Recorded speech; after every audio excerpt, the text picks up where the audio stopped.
کہ سورہ فاتحہ دعا ہے. سورہ فاتحہ کیا ہے؟ دعا ہے. سورہ فاتحہ کا ایک نام صلاۃ ہے. تو سورہ فاتحہ نماز کا ایک حصہ ہے، اس کا نام خود نماز ہے.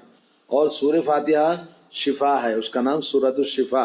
جی، سورہ فاتحہ کیا ہے؟ شفا ہے. اور سورہ فاتحہ کا ایک نام ہے جیسا کہ احادیث کے اندر اس کے تقریباً 8-12 نام ہیں سورہ فاتحہ کے. تو سورہ فاتحہ السبع المثانی وَلَقَدْ آتَيْنَاكَ سَبْعًا مِّنَ الْمَثَانِي وَالْقُرْآنَ الْعَظِيمِ، ہم نے آپ کو بار بار پڑھی جانے والی سورہ عطا فرمائی اور قرآن عظیم عطا فرمایا.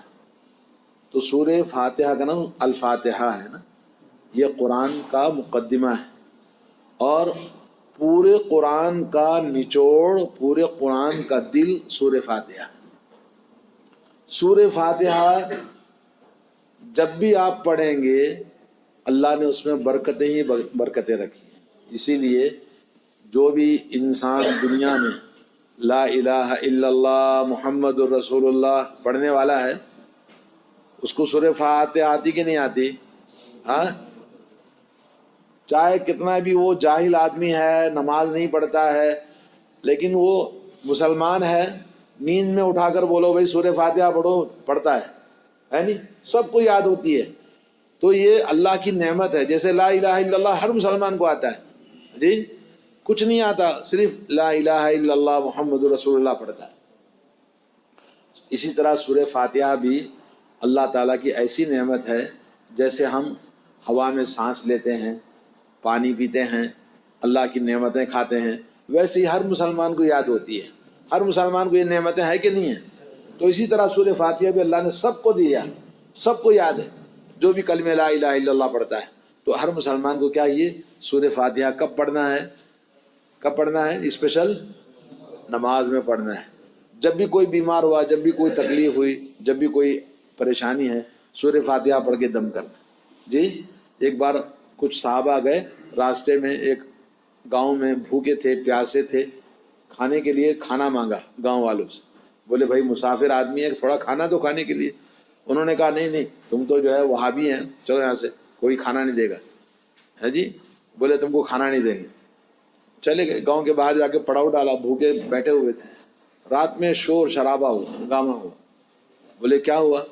تو گاؤں کے سردار کو کوئی زہریلا جانور کاٹ لیا. اندھیرا تھا نا اس زمانے میں، کہاں کی لائٹ وائٹ ہوتی تھی، تو زہریلا جانور کاٹ لیا. تو لوگوں نے کہا یار وہ دیندار تھے، داڑھی والے لوگ تھے، وہ تو ہم وہابی بول کے بھگا دیے، ممکن ہے ان میں سے کوئی آدمی جھاڑ پھونک کرنے والا ہوگا. ہاں، تو کچھ لوگ گاؤں کے آئے، بولے بھائی آپ میں سے کوئی آدمی ہے دم دارو کرنے والا، ہمارے سردار کو کوئی چیز کاٹ لیے اندھیرے میں. ایک صحابی بڑے چالاک تھے، بولے کھانا مانگا تو دیا نہیں، اب بولتے دم دارو کرو. تو بولے ہاں ہم دم دارو کرتے ہیں. بولے ٹھیک ہے. بولے ایسا نہیں، فری میں نہیں، شرط ہے. بولے کیا ہے؟ بولے اتنے بکرے دینا، اتنا دودھ دینا، اتنا سامان دینا. بولے بھائی سردار کا مسئلہ ہے، جو مانگو مل جائے گا. بولے چلو. وہ گئے اور اس کے بعد انہوں نے سورہ فاتحہ پڑھ کے دم کر دیا. سورہ فاتحہ پڑھ کے دم کرا تو پورا زہر اتر گیا. جی، اس کے بعد ڈھیر ساری بکریاں، کھانے کا سامان، دودھ سب لے کر آئے. بولے ساتھیوں کے لیے، بولے آپ کھاؤ. کچھ لوگ بولے یار یہ تو حلال ہے کہ نہیں ہے؟ ہم تو نہیں کھائیں گے بھائی، رسول اللہ کو پوچھ کے کھائیں. جو لوگ بھوکے تھے، یار کوئی غلط کام تھوڑی کیا ہے، انہوں نے دیا، ہم بھوکے ہیں کھا سکتے ہیں، کھا لیا. کچھ لوگوں نے کھایا، کچھ لوگوں نے نہیں کھایا. جب واپس آئے رسول اللہ صلی اللہ علیہ وسلم سے کہا کہ ایک واقعہ ایسا ایسا ہوا. اچھا کیا پڑھ کے پھونکا؟ بولے سورہ فاتحہ پڑھا. بولے تجھے کیسے معلوم سورہ فاتحہ پڑھ کے پھونکنا چاہیے؟ بولے ایک مرتبہ آپ نے بتایا تھا کہ سورہ فاتحہ میں اللہ نے شفا رکھی، تو مجھے یاد آ گیا، میں نے پڑھ کے دم کر دیا اور اس کے بعد اس کا زہر ختم ہو گیا. بولے بہت اچھی بات ہے. تو سورہ فاتحہ کس نے سکھائی؟ بولے آپ نے سکھائی. بولے پھر میرا بھی حصہ نکالو. بولے جو لے کر آئے تم اس میں سے میرا بھی حصہ نکالو. تو معلوم ہے کہ وہ حلال ہے کہ حرام ہے؟ حلال تھا. لیکن وہ اس وقت کی بات تھی. آج لوگوں نے دھندا بنا لیا، یہ غلط. آج دم دارو کر کے لینا، ایسا دھندا بنانا درست نہیں ہے. تو یہ واقعہ تھا سورہ فاتحہ. سورہ فاتحہ شفا ہے جی. اب آئیے ایک حدیث سناتا ہوں. امام کے پیچھے سورہ فاتحہ پڑھنا واجب ہے نہیں ہے؟ یہ ایک سوال ہے. اس سلسلے میں ایک حدیث ہے. حضرت عبادہ ابن صامت رضی اللہ تعالیٰ عنہ فرماتے ہیں کہ لعلکم تقرؤون خلف امامکم. رسول اللہ صلی اللہ علیہ وسلم نے ایک بار نماز پڑھائی. نماز پڑھانے کے بعد لوگوں سے پوچھا نماز کے بعد، شاید تم لوگ میرے پیچھے امام کے ساتھ ساتھ قرات پڑھتے ہو؟ تو لوگوں نے کہا قلنا نعم، جی ہاں ہم پڑھتے ہیں آپ کے پیچھے. حظاً یا رسول اللہ، یعنی جیسے جیسے آپ پڑھتے ہو ویسے ویسے ہم آپ کے پیچھے پڑھتے رہتے ہیں. تو آپ نے فرمایا لا تفعلوا، ایسا نہ کرو، الا بفاتحۃ الکتاب، سوائے فاتحۃ الکتاب یعنی سورہ فاتحہ. فإنه لا صلاة لمن لم يقرأ بها، فإنه لا صلاة، اس لیے کہ کسی کی نماز نہیں ہوگی، نماز ہی نہیں ہوگی جب تک کہ سورہ فاتحہ نہیں پڑھیں گے. جی تو یہ حدیث جو یہاں بیان ہوئی ہے یہ ابو داؤد کے اندر ہے، ترمذی کے اندر ہے، اور یہ حدیث بہت ساری حدیث کی کتابوں کے اندر موجود ہے. ابھی جو آپ کو بات بتائی وہ حضرت کیا نام اس کا، عبادہ بن صامت کی حدیث ہے جو ابو داؤد اور ترمذی کے اندر آئی ہے. اور ایک حدیث ہے محمد ابن ابی شیبہ کی جو حضرت عائشہ سے بیان کرتے ہیں. ایک آدمی جو نبی علیہ الصلوۃ والسلام سے اس حدیث کو بیان کرتا ہے، رسول اللہ صلی اللہ علیہ وسلم نے فرمایا لعلکم تقرؤون والامام یقرأ، تم امام کے پیچھے قرات کرتے ہو اور امام بھی پڑھتا ہے تم بھی پڑھتے ہو. لوگوں نے کہا انا لنفعل، ہم ایسا ہی کرتے ہیں.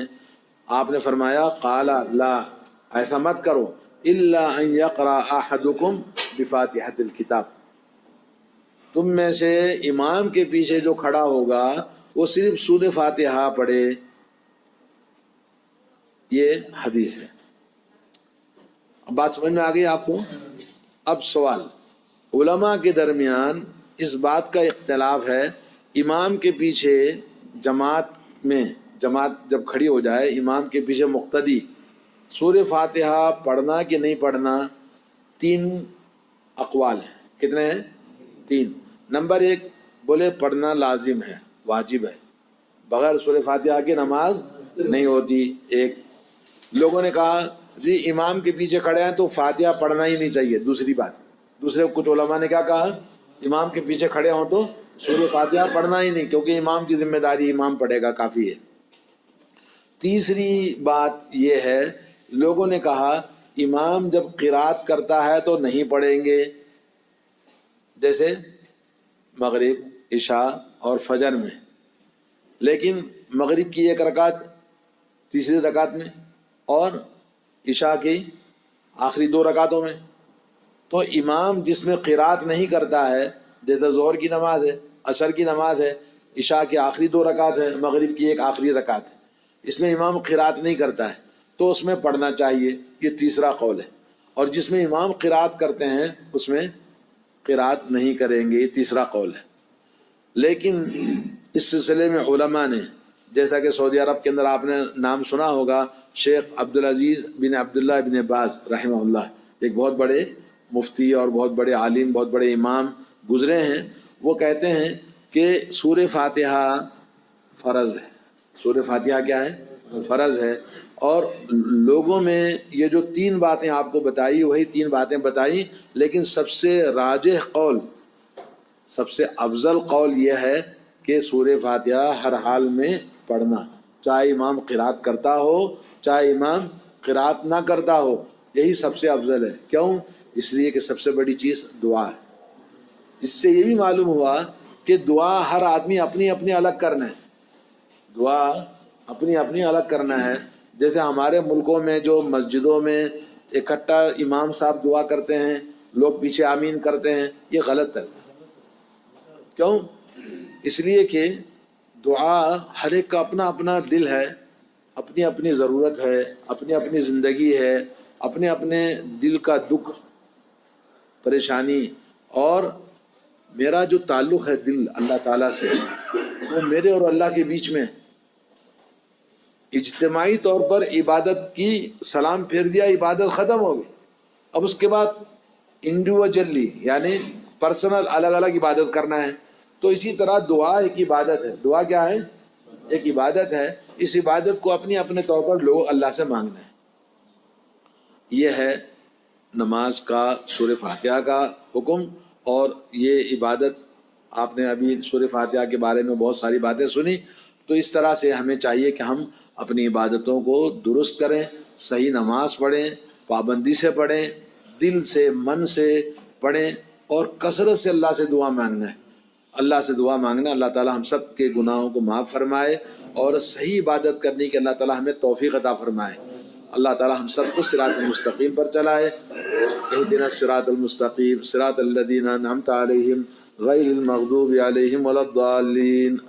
آمین.